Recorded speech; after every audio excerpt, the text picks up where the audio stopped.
ang tanan na sinulat sa Book of Psalms is halos sobra sa katunga ang nagsulat si King David.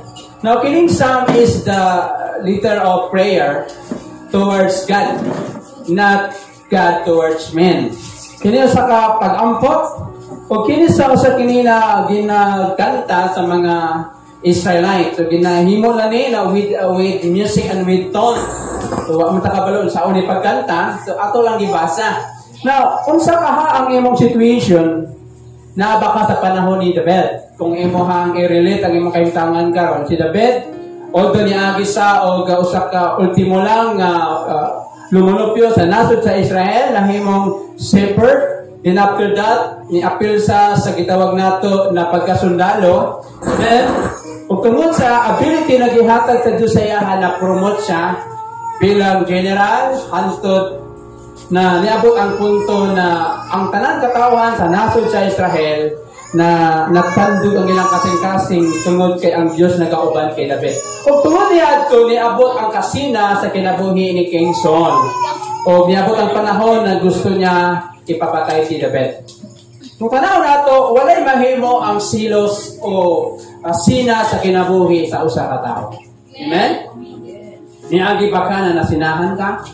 Kung tungod kay nasinahan ka, nakabati ka o mga dili maayo mga pulong, mga hulga o kaha pagdaot sa imong dignidad. Kariyo sa kinabuhi ni David, apan ang tao na nasina, kung si King Saul, gusto niya mawala sa iyang pananaw si King David. Pero ang nindot na kay si King Hari David, gipili sa Dios na maoy musunod nga hari sa Israel. Now, tuon niya na as human, na sinabi ni David ang kinabuhi na nasa kahadlok.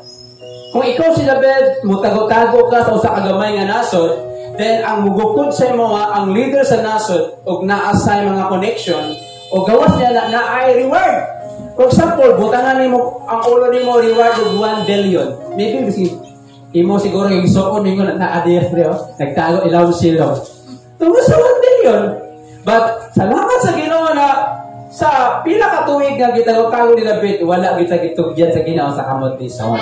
Pero sa iyang kinabuhi, napuno sa kahadlok. That's why mingon sa unsa mang panahon, ako malisang, ako musalig sa Ginoo. Agi na baka sa dihang makita nimo na dako kag bayranan, wa kay income, nagsakit ka way ni ati man. Hello. Di man ka ba si mo grabe ni. So, how many time naka-experience ko na ni kamang jud ko. Ala, paningkamot tong. Kay wala jud. I remember when I was sa bukid, nagkuyo ko sa lasang agianan sa mga so, natural wala kay tao dito na niabot na nagsakit ko. Nya wa jud koy masangtik. Dali kamot jud ko. Kamang sa abuhan makahaling lang. Pero salamat sa Ginoo tud karon mo pagihapon. Now, ano mensahe na gaingon? Trade your prayers for faith. Unsa ba ang word na trade? Kini sa ginagamit sa business. Una kay negosyo, mura gina-exchange. It means to give another with exchange. It means ipahilo nimo or the action of buying good or services. So unsa ba ang mga butang na naa sa imo na kailangan nimo i-exchange sa Ginoo? Kining butang na mao ang mubabang sa imong ipangalagad, pagpangalagad na bisan wala pa nahitabo imo nang gikahatutan. Muna ang fears, it means false evidence aren't real. Sa 100% na atong gikahadlukan, only 10% lang ang tinuod. Ang uban na bukang mga likang isip nato. Wa pa ka nagsakit na kasi mga nahon na, nagsakit ka, imo na nagrabi na ka. Wa pa ka na negosyo, nalugik na ka. Nakabati lang ka, nag-smile sa nanon, gidaot na ka. Grabe ka advance ang ato mga thinking ug mauna ang muhatag nato kahadlok. Basi maguba ang ato ang dungog, basi kung dagdaogon ka, ug basi wa na kagikaon. But good things today, sa kinabuhi ni King David, sa dihang naglaro-laroy, nagtago-tago siya sa kamingawan, sa kakahuyan, para mahilayo lang sa sinahon nga tao na si King Saul. Pero bisin kinsa pa ang masina sa imo basta kauban nimo ang Ginoo. kadayon ka protektaran sa Ginoo. Na mga isyu na ginalabay sa imo ha, na walay kamatuoran, mubalik na sa nagsulti niya na. That's why parayo lang igsoon na itulog ka mga F, 3F, mato ka o Jensen, na atbang sa guys, 3F more. But anyway, na ay tulog ka mga gitawag nato mga pamaagi, unsaon nato pag-trade, unsaon nato pag-exchange, unsaon nato pagbaligya sa atong kahadlok para i-exchange sa pagtuo. Now, number 1, and verses 1 and 2 sa Psalm 56. Be merciful to me, O God, for man would swallow me up. O ingon niya, magmaluluyon ka kanako, O Diyos, kay ang mga tao ila kong tunlon. Murag bag makit-an kanila, murag galaway-laway na sa mga ba kanina po do. Kung wala nista, siguro asinisyon na taba. Kung wala nista, kita guro paburan. Yung experience sa trabaho ni mo, na murag tunok ka sa ilang nalamunan, murag babag ka sa ilang pananaw, na kung di tungod sa imo ha, punta na promote na sila. Ano? Ano na si King Saul? Nakabati lang sa kanta na nag-ingon, 10,000 ang ipatay ni David, o 1,000 lang kay King Saul. Mura na sa naunsa, na wala man sa giunsa. Ningon sa, kini kanta-kantahan nila sa David, sunod, muna nila imong hari. Ni Advanta sana kasi agawan sa corona. Hello. Si mabot mo kinabuhi na mahadlok ka basi agawan ka sa imong katungod, kalipay, ug unsa pa diha ay tungod kay nakita nimo sa murag napa man ni ability ka sa kuha. Hello. Muna ginaingon kung para sa imo ha, walay makaagaw ana. Pareho ka King Saul. Nakabalugid siya na ang Dios nagbutang sa iya ha. Pero masina man sa kay David. Na gikan man si David sa usa ka manubalantay nga mga pamilya din niya mga sundalo. Na unsaon nato pag-trade, unsaon nato pag-baylo, pag-exchange ang ato ang mga gikahadlukan. Again, verse 1 and 2. Be merciful to me, O God, maluluyon ka kanako, O Dios. For man would swallow me up, kay ang tao mutulon kanako. Fighting all day oppresses me. Nakik-away ka na ako, tibok-anlaw, o nagalutos ka na ako. My enemy would haunt me all the day. Gigukod ko sa akong mga kaaway, for there are many who fight against me, O Most High. Gusto mo na to, para ma-exchange na to ang atong mga ginatlukan, pinaagi sa pagto. Number 1, face, fearful, prospect. At tubanga ang makahadlok na mga possibility. For example, ipatawag ka sa puro. Tampo lang, mga realidad. Ipatawag ka sa barangay. I-accuse ka sa usa ka butang. Nakaibalo ka na wala ka nagbuhat. At mahadlok ka. Kaya makarecord ka. Mahadlok ka. Kasi kung bayaran nila to o daghang kag mga accuse pag yun ka. Pero if you are a son or daughter of God, do not be afraid. At tubanga ang mga gikahadlukan nimo. For example, in time na mubulot ang microphone, makurog ka o mura kag makuyapan. In time na ipahimo sa imo ipalited prayer, murag di ka kapadayon. At tubanga, that's the reality. Pag di mo testingan ang isa kabutang, di mo mabalaan kung sayon ba na ulisan. Ela. Naka-encounter na ba ka sa usa ka butang na wala pa nimo magian? For example, mato kag bangko. I experience first time nako matug bangko o kailangan ako i-update ang ako ang ATM. Kunya pagtanaw nako taas kay pila nga ako ana. Ako saan manilhod. Na ang mga mata mura nagpaakon to kay kadali lagi ko na sa pabangko plus setting kadali sila. Na wala ko experience sa pag-update. So, kailangan ako ato bangon. Hindi pwede na mo exit to. Kinaanak ko dito. Nagpila naman ko pila ka oras. Hindi mo exit to. Hindi mo kabalo. Pagkihimo na ako, yun ako. God, saan ganini? O, di ba? So, unsa nila, sir? Paano mo update anyway? Unsa yung birthday? Yan, isa. So, nakita ko, giatupang na ako ang mga butang na ako gikahadlukan. Labi na mo encounter kag interview. Natural, mahadlok ko, hindi mo isulti. Basi kung magpangga imo ang mga pinulungan, wala na nakasinabot imong grammar, at least iato ba nimo? Look at this kay David. In Psalm 56 verse 1 and 2, maluluy ang kakanako o Dios kay ang tao mula mo'y umutulon ka na ako. Murag tulon ka sa imong kahadlok. Murag kahiyon. Murag kalibangan. You experience that feeling? So niya ito Davao sa Torel back 2017. Ang sa ginatawag ng 90 feet na murag swing. Kanya kay, gipalista ang pangalan dito, gawin sa akong partner ha. Tanan ako, taas sa pa anak, kasi malipong ko sa taas. Di ko mahimutan, gala, tapos ay, na po. Sa tabating, kung ipa-cancel ako pangalan, so niabot sa punto na, amo ana job na akoan, tindog na pa anak. Kuyapan ko din yun. 90 feet, taas ka na sa may Torel Garden. Karon gi-release na. Ang lutapad ko, kasi kung pag-release anak, kinahawag ka man-taman. Nakumao di ito. Di nakumutro. Yan after that, nalabog ka lang sa cycle, na murag bike ba? Nalikuan, nagkabilya. Karon taas ka na sa ubos.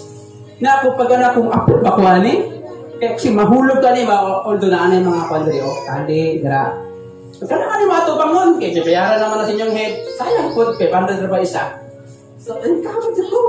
Balik na po. Hindi ko mo, tanaw sa ubos, kaya ba't makuyapan ko, manalayo ra pataas ang panang, butang ito mga 60 feet kataas na mag-bike-bike ka dito. This seems mo kinabuhi.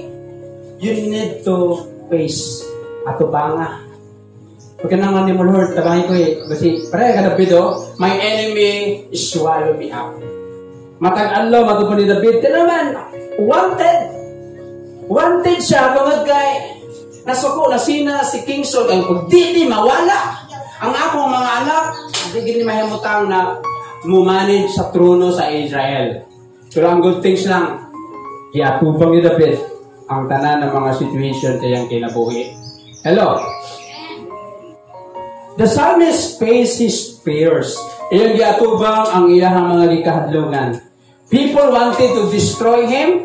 Grabe gusto sa ni King Saul o banta ng mga gingharian sa mga Palestine na i-destroy siya, pero oppress him continually. Although walay gagukod sa iya ha, pero ang iyang ikahadlukan maoy dili magpatulog sa iya. Ano ginakagibuhat na dili maayo? Bisin way nakakita, feeling nimo gabi imong guilty. Gina-oppress ka sa imong ikahadlukan. Di ka katulog, di ka pagkakakaon ni sakto. Lagi kay naanay bayro noon, mo na pizza, ugma na raba. Asaman ko mangitaan. Di ba? Grabe yung pressure. Gina-oppressor ka.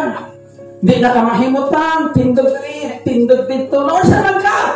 Salira ko kayo. Gunahon akong pamaagi.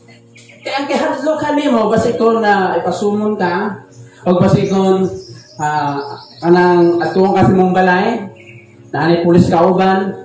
So, grabe yung magkahadlok. Hello? Pare kay David. Ang ikahadlok ka niya, pero ang good things lang, wala sa gipasagdan sa Ginoo. Ato ba nga? Mga prospect, kato mga possibility ba, na mahitabo sa imong, mahitabo gina, dili malagay na magkasakit ka, na kay pamilya, may time din na ara ka sa balay, ang eskwela sila, imong bala, nagtrabaho po, may time po na wala kay masangpit. So, paling kamot dahil doon. Pero ang good things lang, ayaw jud kalimot na naakay Ginoo. Sada pa atong himon, ato banga ang mga ikahadlokan nimo na pwede mahitabo sa imo. Amen? Sabi na muna yung ga-oppress sa imo. Number 1 is financial. What I mentioned kanina. Financial yun. Mauna ang ginaawayan ka nun sa mga asawa, gibuwagan sa mga whatever di ha, giawayan sa mga trabahante, mga magsuon. Malingon na nila na mas masuot pa gani ang imong mga higala kaysa imong dugo, di ba? Mas thicker pa ang blood kaysa water, but mas thicker pa ang water kaysa blood. Kung magkinaunsa ka diya, magkasakit ka, imong ma-observe kato mga friend nimo na kasi mong kiliran. Ano man? I remember pagamatay sa akong asawa, wala ginagparandang na tiyak na ako. Kung mangayo sa ila, ha? Ako naman, untag, dong, laban lang. Ano man, mo ginang realidad. Pero ang good things lang na ang Ginoo. Next is, because of people, o sa mga tao, And next is the future. Nakaagi na ba kaguna ko na what if magtigulang ko? Ay pa ba na ako magtrabaho? Nakano na ba ka na? Ako may mga time na manali kumutan ako sa amin. Mutan ako sa amin. Namutan ako, kanya akong matakaroon. Kung saan kahaan no? Patanok ka ba ni? Muna kasi taklungkon na akong sa amin. Bahala kaya pa kita sa akong realidad. Hello? Tanaan na ako sa akong buhok. Gamay na. Adlo ko ba siya? Wala ni buhok. That is the gitawag na to, fair for possibility o mga prospect na may tabo sa mo ha. Hello? Talong sa future niyo mo. But remember, God said, I will never leave you nor forsake you. Dili katalikdan patagdad sa Ginoo. Ayaw jud kalimot sampit sa Ginoo, Lord.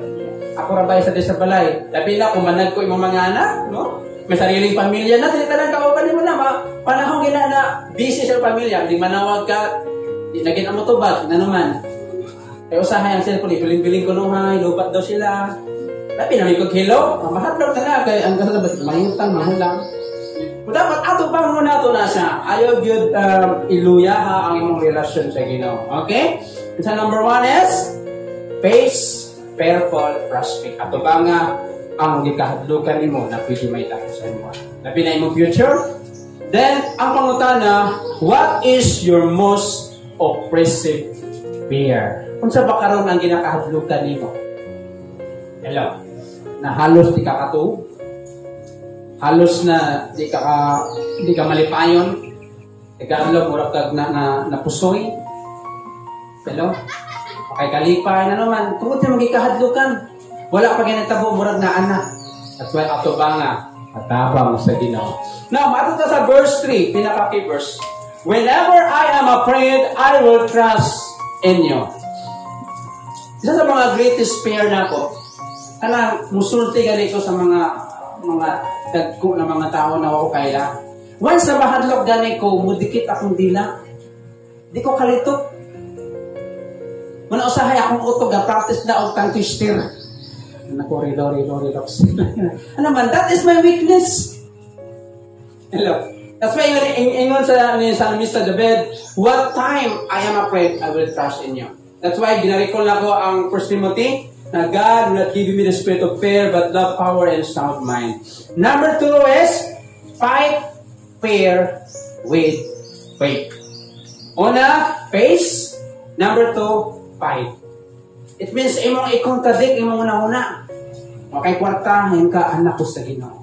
Magsakit ko, ayuhon ko sa Ginoo. It means, mo-fight ka. Through your faith.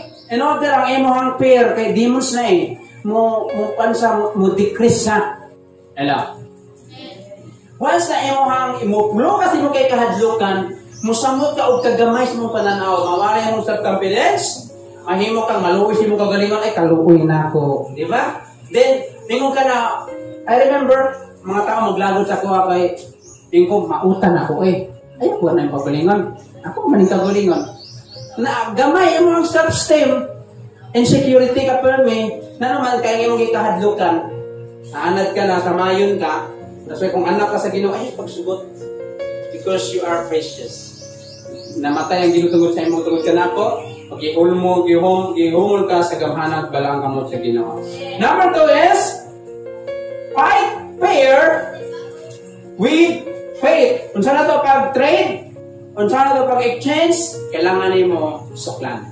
Una, tubangon, din suklan. Faith of and fear are opposite. So, magkalaban gini pagtuog kahadlok. Ingon ni David, what time I am afraid, I will trust in thee. Faith's courage arrives right on time. When trust arrive, trembling flame. Sa dihang mo abot imong pagsalig, ang imong pagkurog, may nahinay kawala. Sana magkurog ka, magkurog naon sa wala pagani ka na interview, wala pa ka nagatubang, hindi na ka mahimutang, di ba? So, imo nimo, i-cultivate nimo ang imong pagtuo. Mato pa sa usa ka great preacher, si Charles Spurgeon. When faith is exercised, fear is banished, and holy triumph follow. Sa lihang imong giensayo ang imong pagtuo, ang imong kahadlok mawala.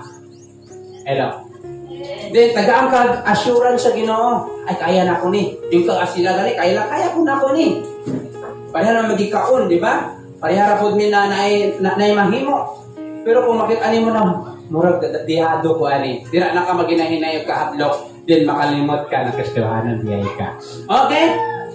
Mato pa sa Roman in chapter 10 verse 17. Faith come by hearing and hearing by the word of God. Ang pagtuo nag-aabot, pinaagi sa pagpamati sa pulong sa Ginoo. So makatabang yun ang pulong sa Ginoo na maoy mo buntog sa imuha gikahadlukan ug maghatag og kasiguruhan sa imuha na ang Dios dili nakatalikdan. That's why in the bed, balikan natin niya verse 3, whenever I am afraid, I will trust in you. Financial man na, mapalatian man na, kabiyahe man ka, o sa man ang sitwasyon karon, ayaw yung kalimti, masalit sa Ginoo.